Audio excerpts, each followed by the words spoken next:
José, Padre amoroso de mi Señor Jesús, Dios te exalta por ser su siervo más humilde. San José, la Iglesia aclama tu divina protección. Ven y llévanos a su reino de amor. José, hijo de David, justo y fiel esposo de la Virgen María, Dios te eligió para ser su custodio. Mejores brazos no encontró el Señor. San José, Padre amoroso de mi Señor Jesús, Dios te exalta por ser su siervo más humilde. San José, la Iglesia aclama tu divina protección. Ven y llévanos a su reino de amor. Tu ejemplo fuerte de un gran amor a Dios, paciente y noble, prudente y casto Señor, Dios en ti virtudes derrochó. San José, Padre amoroso de mi Señor Jesús, Dios te exalta por ser su siervo.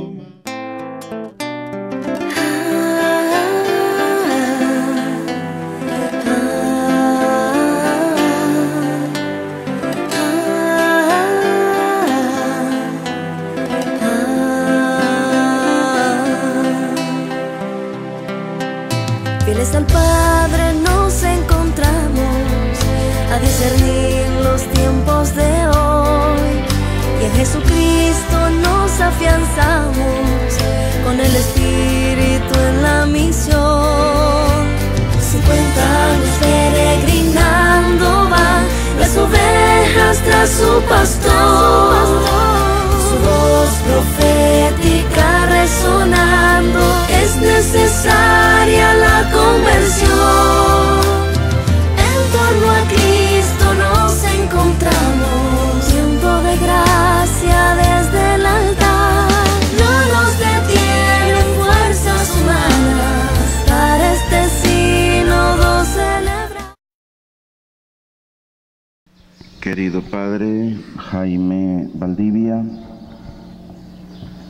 prior del monasterio albertiniano Nuestra Señora de la Inmaculada Concepción, Padre Sergio Hernández Ochomogo, Padre Jeffrey Vargas López, portadores de esta buena noticia de nuestra Madre, que no está naciendo en estos días, se remonta a 1947, como bien saben, en un periodo de renacimiento de la esperanza en las naciones, apenas terminada la segunda gran conflagración mundial, que trajo tantos desastres no solamente en el viejo continente, sino en todas las naciones de nuestro planeta.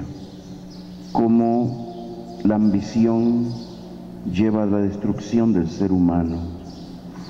Y esto periódicamente lo venimos viendo en cada generación, a veces más acuciante, con más dolor, más agudizado el problema, como por ejemplo la Iglesia lo constata en nuestros días, y que el Papa Francisco se ha empeñado en enfrentar de lleno la renovación a la luz del Concilio Vaticano II, la verdadera renovación de la Iglesia.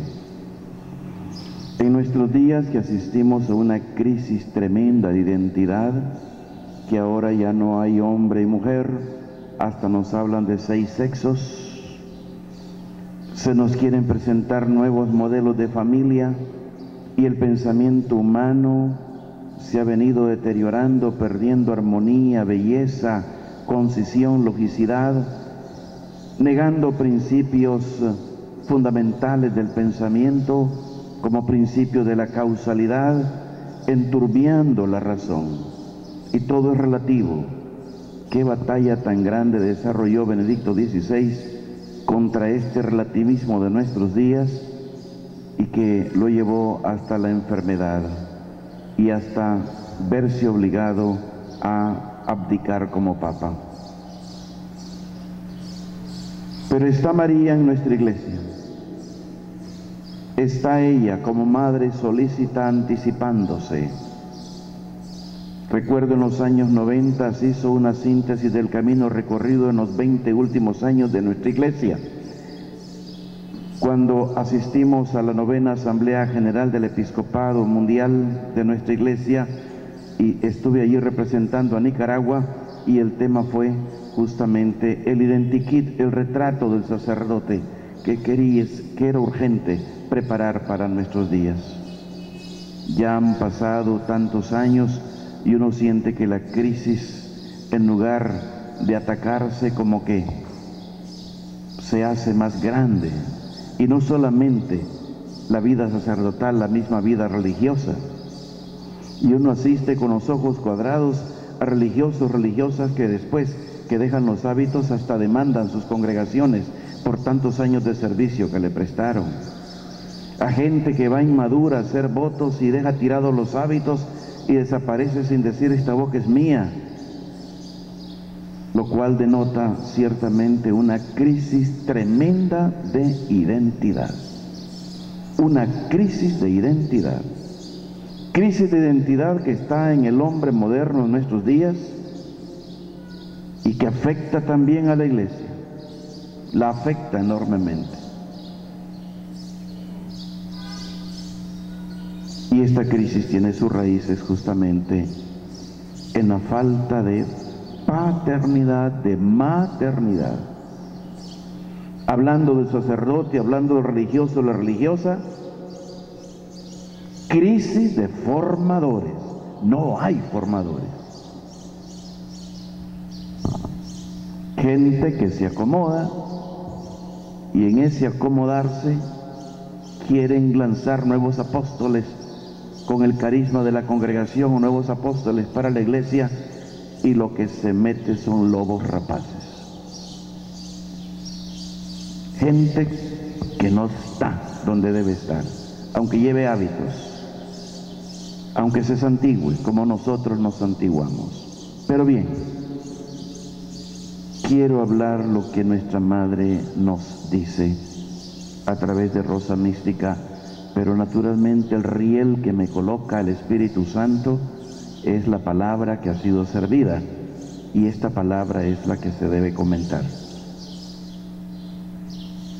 Pasando por alto el sentido general de esto, de estar en dificultad, quien está en dificultad, como este hombre que lo asaltaron, según la parábola, me tocó caminar por la Ma'ale Ha'adumim, allá entre Jericó y Jerusalén, hacer esa subida, la subida rojiza, podríamos traducir en castellano, que según pues la tradición, ahí se coloca que el Señor Jesús se inspiró en esos lugares escabrosos para idear esta bellísima parábola del buen samaritano, uno que está en dificultad.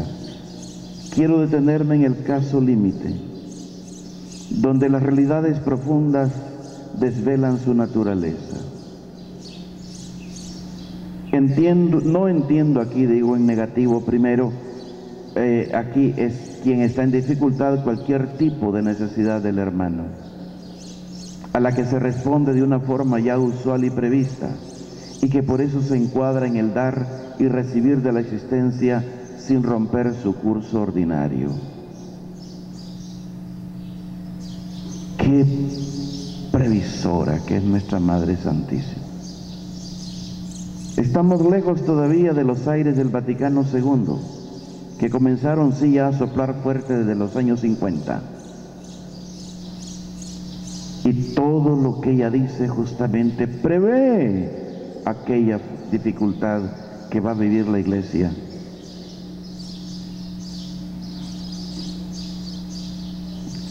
Entiendo más bien no lo ordinario. Entiendo más bien aquellas situaciones, estar en dificultad en las que el hermano o la hermana y sus necesidades nos colocan ante una situación nueva, incómoda, imprevista, para que los sistemas ordinarios de respuesta no son suficientes. No basta con seguir los patrones de formación en la iglesia, no basta con solo asistir, hablando de nuestra sociedad, a un noviazgo, a una pareja de novios al estilo tradicional. Cuando la crisis es fuerte, se requiere una intervención más radical, más a fondo. Son situaciones para las que no hay respuesta inmediata. La Iglesia dio su respuesta con el sínodo, y después con la continuación, con el concilio, y después con la continuación del concilio, cada 4 años los sínodos, que viene tratando temas específicos, y se dan normas, se dan orientaciones, y parece que la medicina no incide a fondo.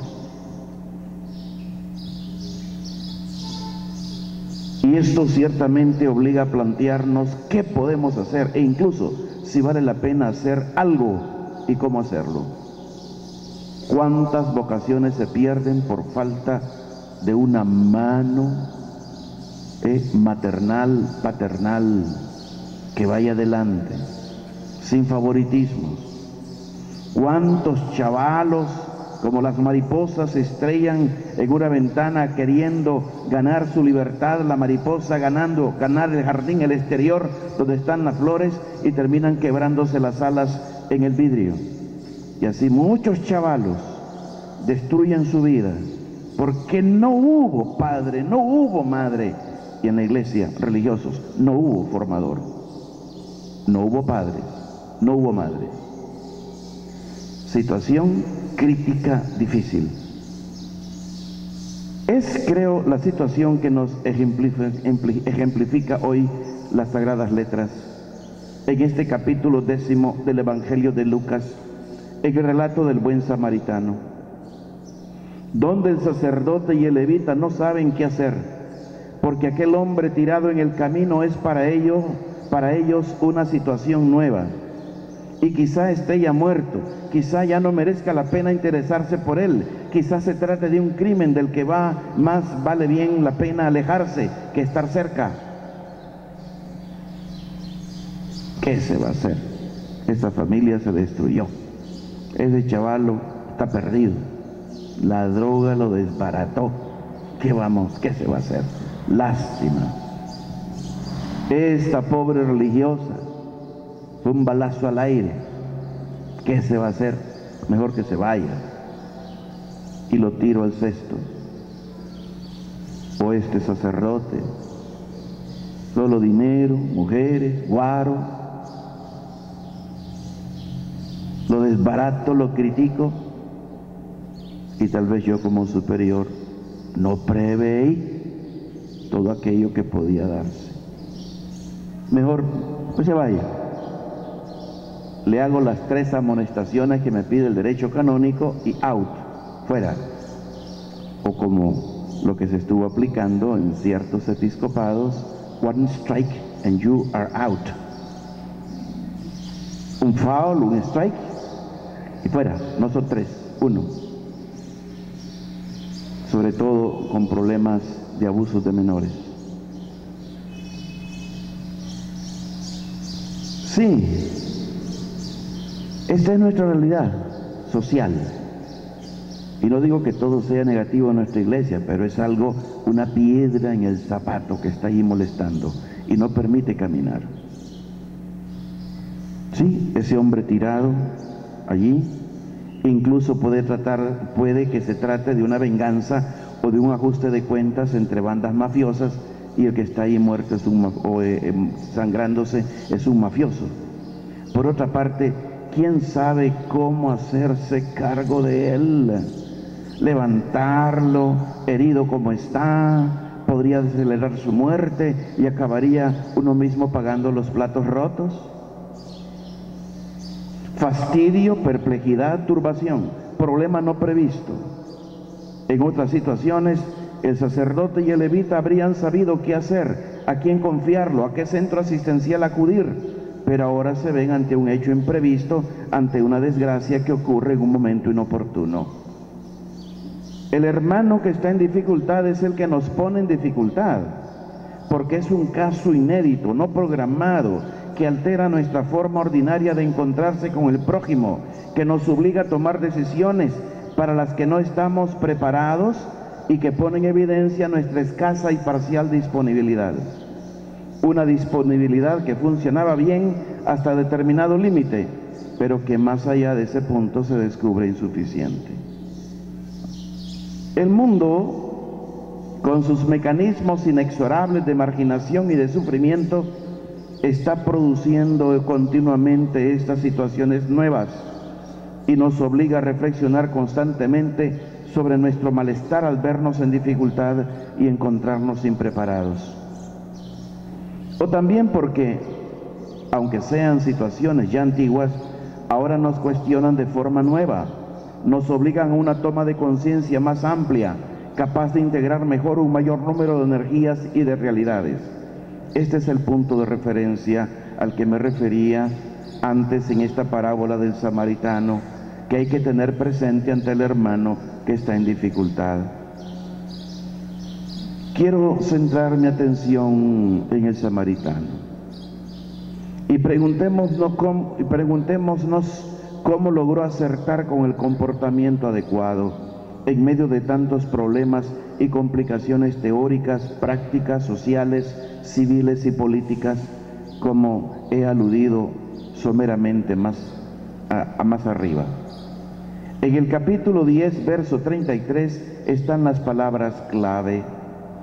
El samaritano que iba de viaje llegó a donde estaba el hombre y al verlo le dio lástima.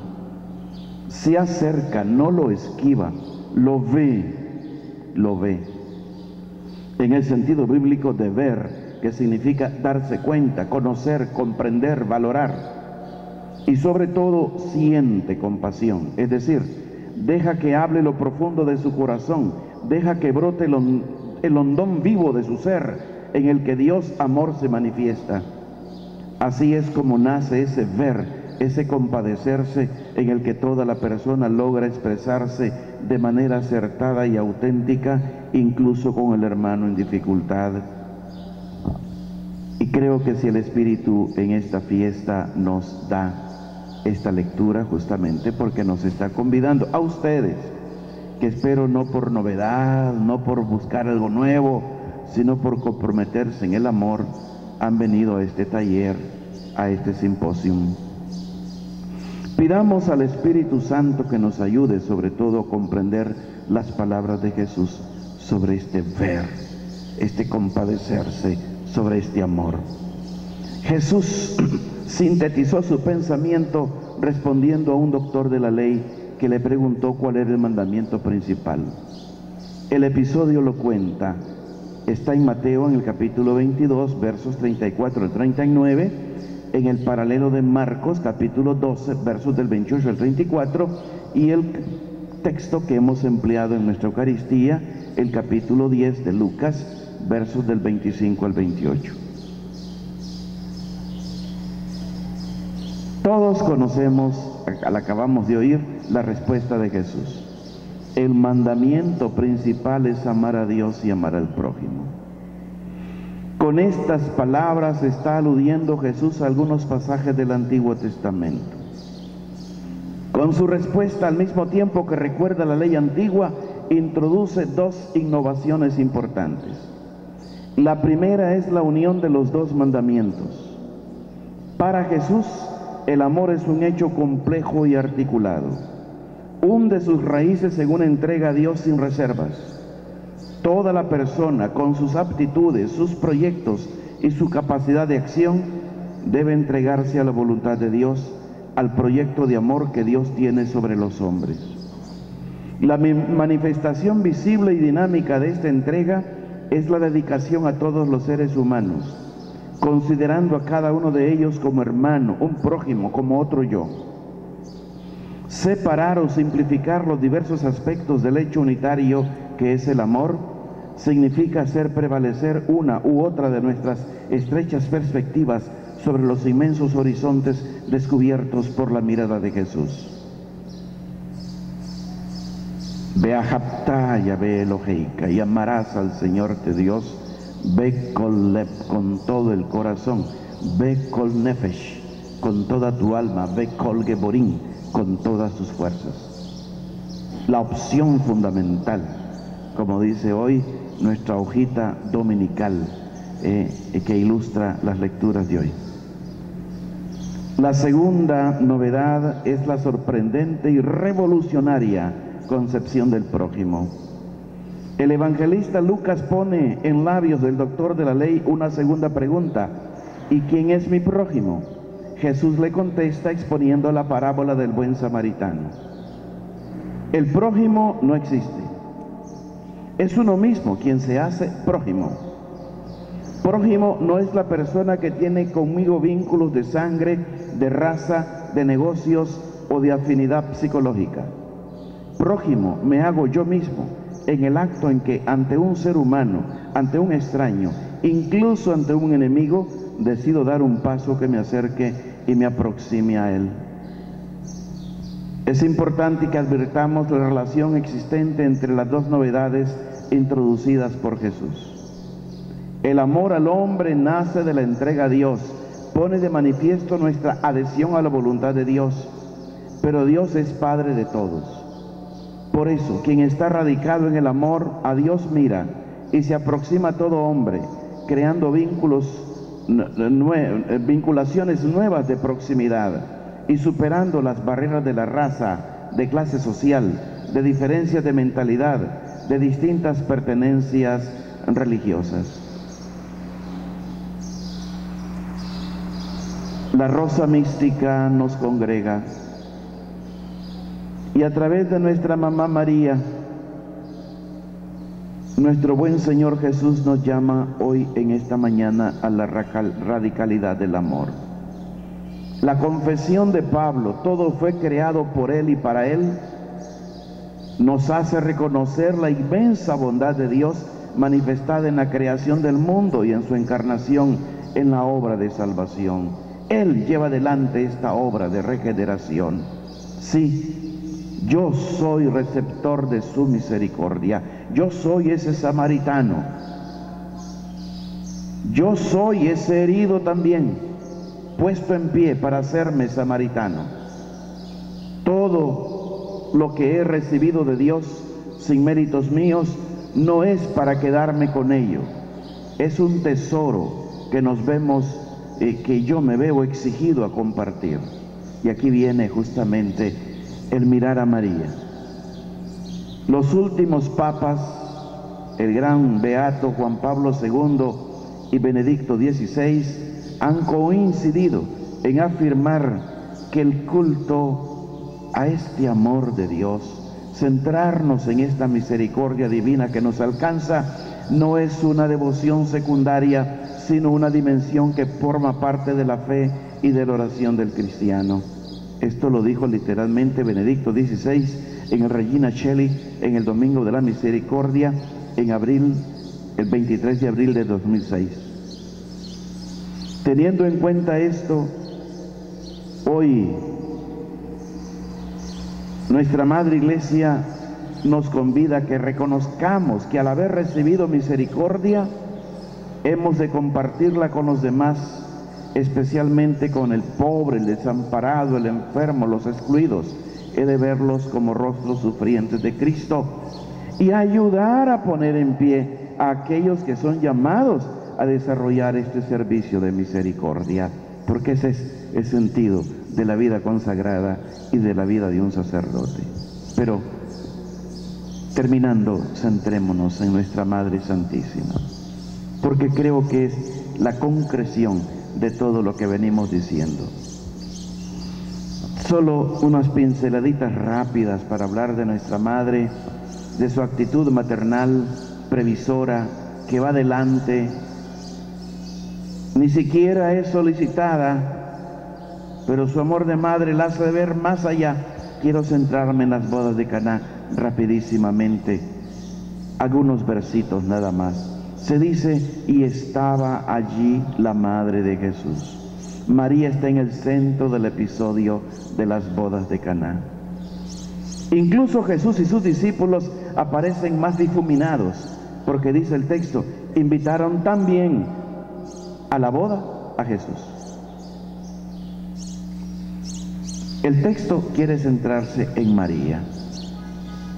Para el evangelista la figura de la madre es ciertamente central, y desde ella se proyectará luego la atención sobre Jesús. El milagro, la manifestación de la gloria de Cristo, pasa a través de la madre. El verdadero responder a los problemas que nos plantea la Iglesia y el mundo actual, naturalmente, tiene que pasar por el corazón de Mamá María. Me limito a subrayar algún aspecto y propongo 3 puntos nada más de reflexión concreta de todo lo que vengo diciendo sobre esta actitud que pide Jesús de apertura a todo hombre que está en dificultad, aunque rompa mis esquemas para acercarme a esa persona. María está pendiente del conjunto. Aquí está. Papás, mamás, hermanos y hermanas que tienen a su cargo formar a otros. No perder el horizonte. No perder el horizonte. María está pendiente del conjunto, de todo lo que está pasando ahí en Caná. Se identifica con la situación. María no dice, bueno, no es conmigo, lástima. No. No se arredra. No se achumica.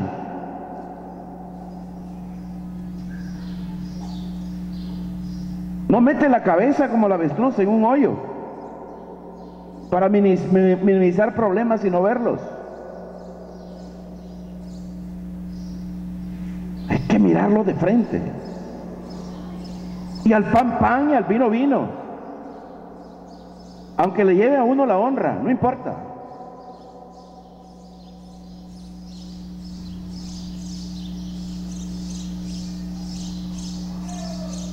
Qué anotación tan bella, desde cuando me la encontré en mi noviciado, siendo yo novicio, año 65, siempre he tenido en cuenta esto de Teresita del Niño Jesús, que en su autobiografía, al narrar su infancia, dice, tenía un carácter alegre, pero no sabía entregarme a los juegos propios de mi edad. Con frecuencia durante el recreo me apoyaba en un árbol y desde allí contemplaba el conjunto, dice ella, entregándome a reflexiones serias. Es lo que en nuestra salesianidad llamamos nosotros preventividad, asistencia. El asistente tiene que estar pendiente de todo el conjunto, de la marcha del colegio, de la casa, del patio, del juego, etc. Esta cita es una ilustración maravillosa de la facultad que María muestra en el banquete de Caná. En el ajetreo del banquete, cada cual tiene su tarea. Unos cocinan, otros sirven a los invitados y otros amenizan la fiesta con la música. Solo María está pendiente del conjunto, tiene la visión global y capta lo esencial de cuanto está sucediendo y lo esencial de cuanto está faltando. Ay, es una de las cosas que tenemos que pedirle a nuestro buen Dios, que nos dé esa visión global de lo que está pasando. Porque siempre tomamos los problemas aislados. Al chavalo aislado de todo lo que le está condicionando a ese muchacho. y que le hace reaccionar así. Es el espíritu contemplativo de María, su capacidad de síntesis y de estar atenta a los detalles. Qué femenina que era ella, qué femenina, estaba atenta a los detalles. Seguramente también ella estaría encargada de algún servicio material concreto, pero sabía verlo todo y cada cosa, y como apoyada en un árbol, por seguir la expresión de Santa Teresa del Niño Jesús, contemplaba la totalidad haciéndose cargo de la situación. Es una blasfemia decir en la vida religiosa, en la vida consagrada, a mí no me toca, yo cumplo con mi deber, esto es lo mío, allá verá el otro, yo no me meto en nada, no me quiero problemas. Ay, Dios mío, ¿qué está haciendo ese hombre, esa mujer metido ahí? Igual en la familia, igualito. Es problema de mi hermana, allá ella, y yo, hermano, me vale lo que haga mi hermana, o viceversa. El don de síntesis es típicamente femenino. La mujer sabe encontrar el enfoque exacto con la intuición del corazón y no con raciocinios o análisis directos y pormenorizados de todos los elementos. María percibe el gemido no emitido del mundo y lo expone sencillamente. Y esa fue justamente su intervención en 1947 y sigue siendo: no tienen vino. Uk oidon, ejeine. Nunca han tenido vino, lo que tenían era agua chacha. El vino exquisito vino después. Es la única que pone de manifiesto la necesidad. Es probable que otros invitados estuvieran percibiéndola, pero como en un sueño. Advierten que algo comienza a faltar y, no sabiendo qué hacer, prefieren seguir simulando que no pasa nada. Total, no eres la primera que sale con una panza fuera del lugar. No eres la primera, y así yo le echo agua a la responsabilidad ante los hechos. No podemos, hijitos, construir la familia así. Que no es humillar, es hacerle ver al otro lo que está pasando. Y claro, comprometerse en el esfuerzo por ponerse en pie. Y que haga lo que le corresponde hacer. No dar todo hecho. Aunque le puedan satisfacer las necesidades de los chavalos, no se lo hagan si el chavalo no colabora. Paternidad, maternidad, ahí está el punto. Este extraordinario don contemplativo lo debería desear toda mujer. No es la pericia ni la destreza para hacer esto o aquello, no es la especialización de la capacidad humana, sino una percepción global, complexiva, capaz de mantener el sentido de la totalidad. Quizá es difícil de expresar, pero es importante, incluso necesaria, como vengo acotando, ciertamente para nuestra iglesia, para la vida de la iglesia. Existe en la iglesia el carisma del gobierno, de la eficacia, de la programación bien pensada. Yo como obispo debo caminar por allí. No puede andar mi diócesis a la zumba marumba y cualquiera que se le ocurre algo, campo abierto que entre. No, hay que ver los carismas. Es el carisma de Pedro, don fundamental para el funcionamiento del cuerpo eclesial. El carisma contemplativo que estoy hablando y que se destaca en nuestra madre es algo más sutil, indefinible, que proporciona unidad, gusto, sabor y consistencia al conjunto de la iglesia. ¿Cuántas veces me dice la gente, mándenos un sacerdote? Pero si tienen uno aquí, es que el padre, ay, como si sacar un cura es sacarse cartas bajo la manga, ¿verdad? Dar un cursito de 3 meses, poner la Biblia bajo el brazo y viaje a confesar y a celebrar misa. El cuento no es así.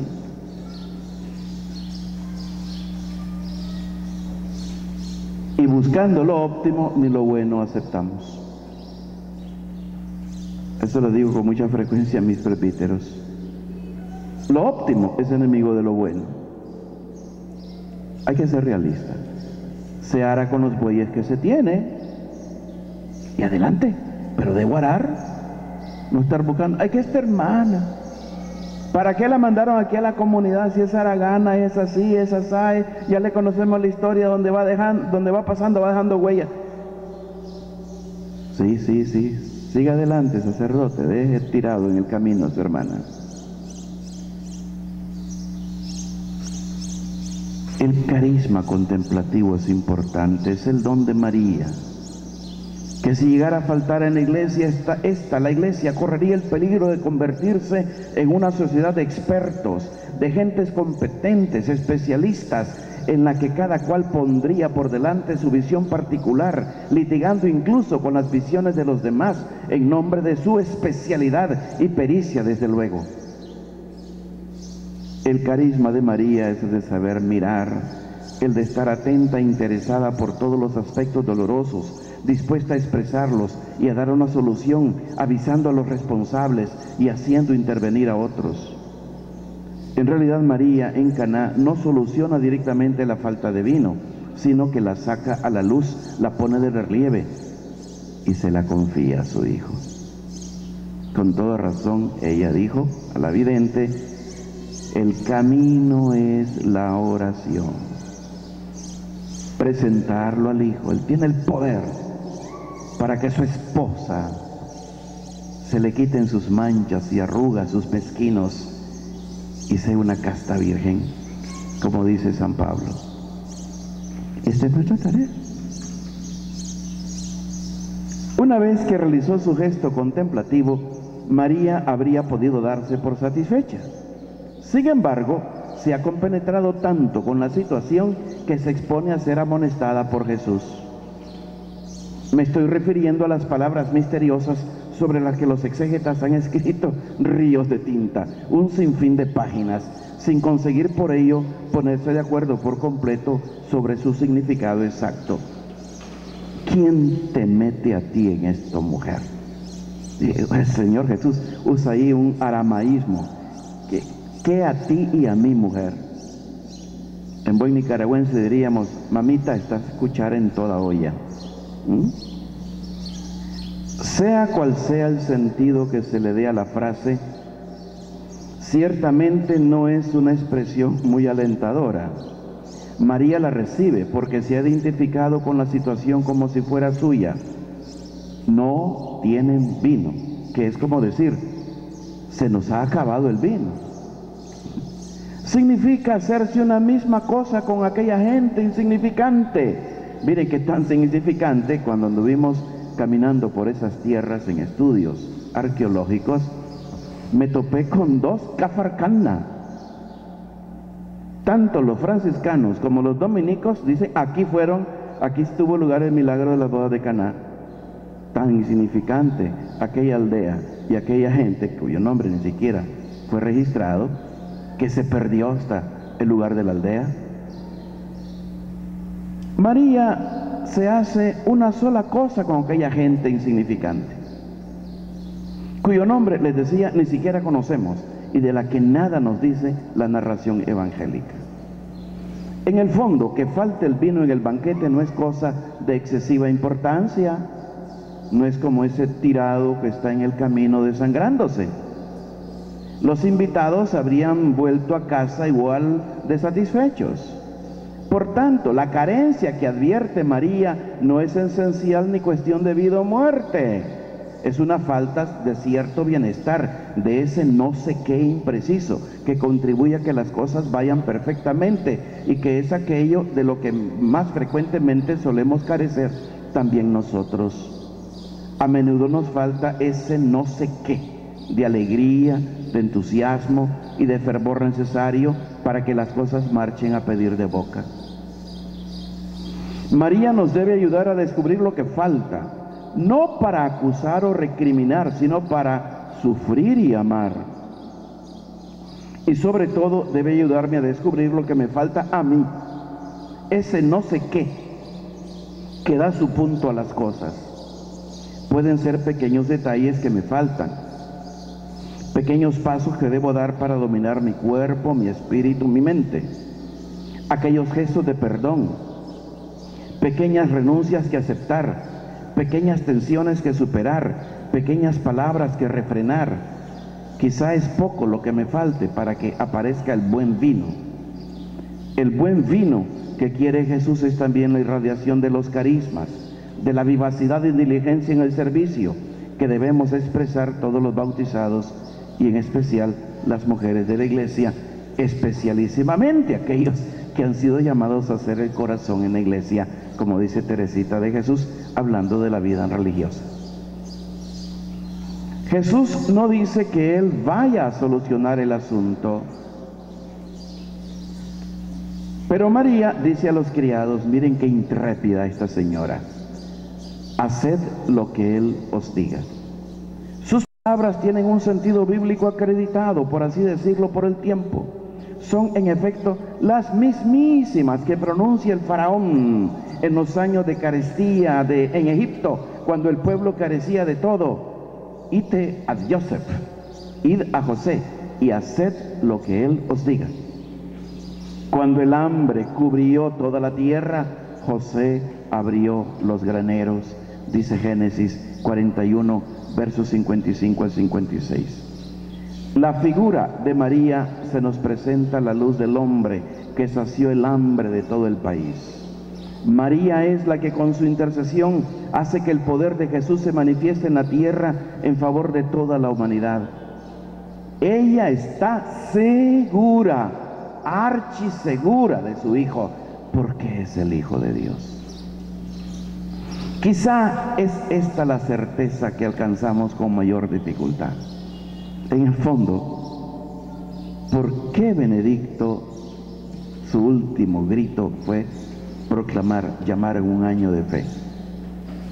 Y justamente el primer escrito de este Papa, Lumen Fidei, retomando el camino de Benedicto, que a su vez retoma el camino de Juan Pablo, y se insiste en el mismo punto, la fe, la fe. Aunque llevemos hábitos, sí, hay religiosos ateos, yo los he conocido. Hay religiosas ateas, yo las he conocido. No quiero hablar de eso. Esta certeza es la que el Señor quiere de su esposa, la iglesia, de nosotros. La certeza de que Él ha vencido el mal, que estas crisis Él ya las tiene vencidas, pero pide mi pequeño o grande aporte donde el Señor me ha colocado, como padre de familia, como religioso, religiosa, como sacerdote. Esta es la certeza que nos cuesta alcanzar con mayor dificultad. Probablemente nos damos cuenta de la falta de vino, probablemente nos identificamos bastante llenos de tristeza con la esterilidad de nuestra vida, de nuestra comunidad, de nuestra iglesia local, de mi vida personal. Yo podría rendir más, pero no puedo. Pero al no ser capaces de superar el vado de la fe, nos quedamos en la consideración amarga de la situación o buscamos soluciones inadecuadas. Ponemos remedios, pero no tenemos esa seguridad en Jesús, que es la única que potencia toda nuestra actividad. No creemos lo suficiente, nos falta dar ese salto cualitativo que no consiste en buscar la llave del tesoro escondido, sino en estar seguros de Jesús, aún en las cosas más sencillas y en los acontecimientos más inmediatos de la vida. ¿No les parece que nuestra Madre María nos va marcando el camino para hallar solución a nuestras crisis personales y comunitarias? Para rescatar a nuestra iglesia su corazón.